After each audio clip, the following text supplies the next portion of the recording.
Hi, my name is Caitlin Bailey. Today I'm presenting my second critical assignment preparation, the fate of lactate. Now, before I get into discussing the lactate pathways, I just want to talk about the difference between lactic acid and lactate. Often these terms are used interchangeably, but they're not synonymous. So let's take a look at lactic acid and go back to take a look at, refresh our memory on glycolysis. So glycolysis is the anaerobic process of breaking down glucose into two pyruvate molecules. Great. So now when that happens, if there are non-oxidized hydrogens, so that means that there's not enough oxygen to take those hydrogens and process them aerobically down through the electron transport chain. So we have some non-oxidized hydrogens floating around, and they can combine with that pyruvate, which will form our lactic acid molecule represented by the chemical formula C3H6O3.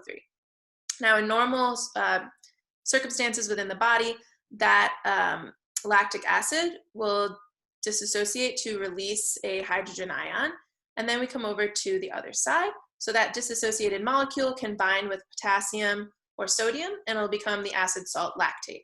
So lactate is can be a byproduct of anaerobic metabolism. Okay. So let's just remember the breakdown of glucose when oxygen is present. So we had our glucose molecule, 2-pyruvate, that's the anaerobic process, glycolysis, but then they can continue on to the Krebs cycle, electron transport chain. Great. So in that case, the glucose molecule will enter the mitochondria. Now what happens if there's not adequate oxygen, or we're said to be in a hypoxic state?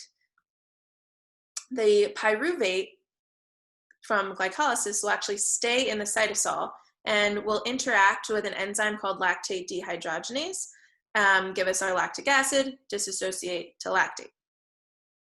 Okay, now once we have that lactate, two possible things could happen.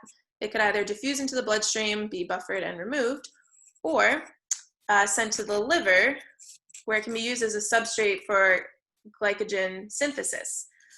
Then we can send more glucose into glycolysis and we get more ATP. So lactate being used as a chemical energy source happens through something called the Cori cycle. So let's take a closer look at that. So the Cori cycle, we have three main locations. We have the liver, we have the blood, and the muscle. In the muscle, we have our glucose molecule that underwent glycolysis and transformed into 2-pyruvate molecules. Then there wasn't enough oxygen. Remember, we're in the hypoxic state. So the pyruvate is going to interact with lactate dehydrogenase. Also, an NAD molecule is going to be used and converted into an NAD molecule, NAD plus molecule. And then we get those two lactate. Now, in order to continue with glycolysis, we need those NAD plus molecules, and what else do we need? More glucose. So those two lactate molecules will then pass through the bloodstream into the liver, and when they get over to the liver, they're actually going to engage in a reversible reaction. So they interact with that lactate dehydrogenase again, and they actually reverse back to 2-pyruvate molecules, which goes through another reversible reaction and converts back to glucose. Now, if we no longer need the glucose and we stopped exercising, stopped moving or something, that glucose can be stored in the liver as glycogen. But if we still need it, then it's going to go back through the bloodstream, and it can be used in anaerobic glycolysis in the muscle.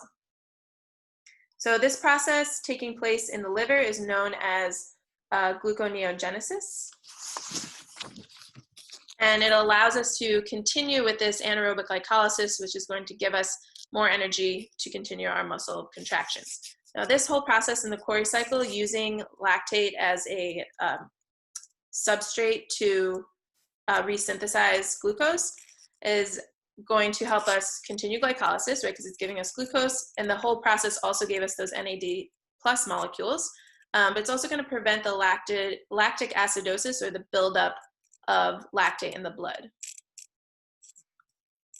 Okay, so how is this pathway impacted by exercise? the intensity will dictate the fate of lactate. So at rest, most of the lactate is going to, at rest or light exercise levels, most of the lactate will be oxidized, or it will be used, it'll go through the Cori cycle and be used to resynthesize glucose, or it'll synthesize amino acids.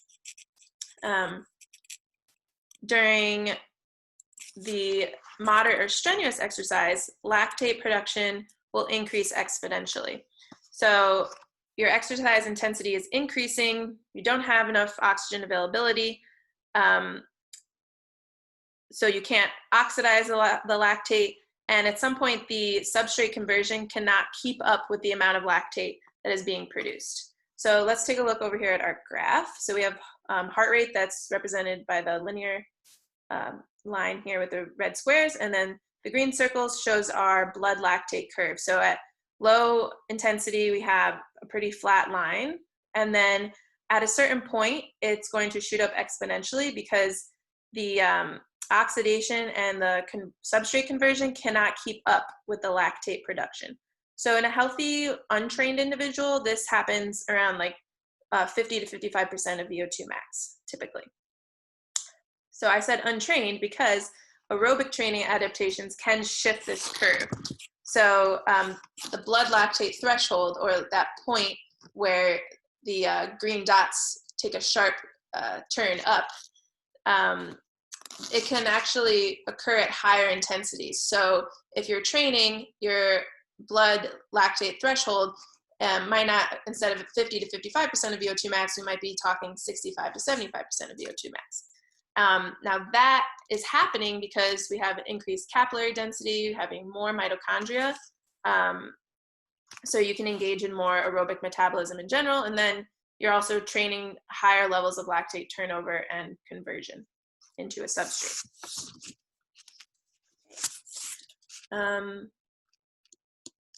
So that's all great, right? We have this ability to take the lactate that's being produced during anaerobic glycolysis and get our NAD+ molecules and synthesize more glucose and continue with this rapid glycolysis to give us energy when our oxygen levels are not adequate. But that is temporary. So eventually, like I mentioned, the production will exceed the conversion into a substrate and the removal buffering process, and you'll end up with increased levels of blood and muscle lactate. So this will actually increase the acidity. So all those hydrogen ions that were disassociating from lactic acid to form the lactate, they'll actually start accumulating in the blood, and that's going to increase acidity, and that can cause some pain and decrease muscle output, and then eventually decrease performance. Other things that could contribute to exercise cessation could be decreased motivation. You're feeling that pain and you really don't want to go on. You could have depleted glycogen reserves, so that's going to impact your nervous system as well as the power output from your muscles. Or you could have dehydration, just fluid and electrolyte loss. Okay, so what have we learned about lactate metabolism? We've learned that lactate is not just a byproduct of glycolysis, but it can actually be used as a fuel source by going through the Cori cycle. There's also something called lactate shuttling, where the lactate produced in the muscle fibers can be shuttled to other muscle fibers or the brain and the heart for conversion to pyruvate, and then it can go through aerobic metabolism like we know and love with the Krebs cycle and the electron transport chain. Some studies have even showed that lactate is the preferred substrate for brain activity, and it also has a signaling role in the body. In the muscles, it signals gene transcription, and it also can signal an inflammatory response, which is helpful for recovery. And there's my references. Thank you so much for watching, and I hope you learned something valuable.